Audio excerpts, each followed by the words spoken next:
I'm Tessah Booth from Armed and Styled. And I'm Ernest Langdon from Langdon Tactical, and today we're talking about dry fire.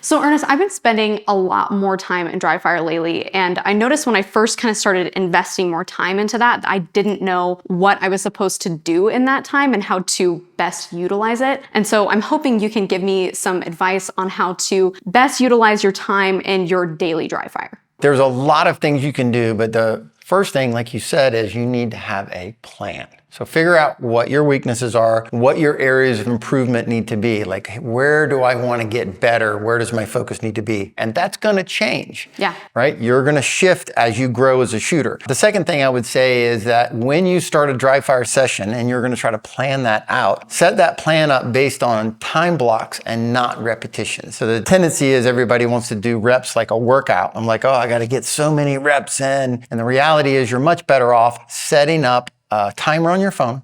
Say, I'm going to do this for 2 minutes or 3 minutes. And then when the timer goes off, you're done. And that way you can be really honest and focus on the quality versus the quantity. Then I would say the big thing is to segment it into sub skills. So instead of trying to do like a whole event, if you will, where I'm going to draw the gun and move the gun and run over here and do all this stuff, segment into sub skills. So for example, there's a lot to be done from just starting right where your hands come together in the draw stroke and presenting the gun out and going through that entire process of physically and visually aiming the gun, prepping the trigger, doing proper trigger control, and seeing what happens there. Okay. Once we're talking about trigger control, I find it very valuable that most people understand that when you're dry firing, you're trying to learn how to pull the trigger faster. Okay. And I know a lot of times we talk about trigger control, we talk about this smooth, steady press to the rear, but the reality is the targets that's available to you is typically only available for a short period of time. So once you see what you need to see, you need to be able to go, there it is, and finish the trigger press. Okay. And dry fire is the ideal place for us to learn how to do that. When we start talking about other segments that we can add in, do a full draw, for example.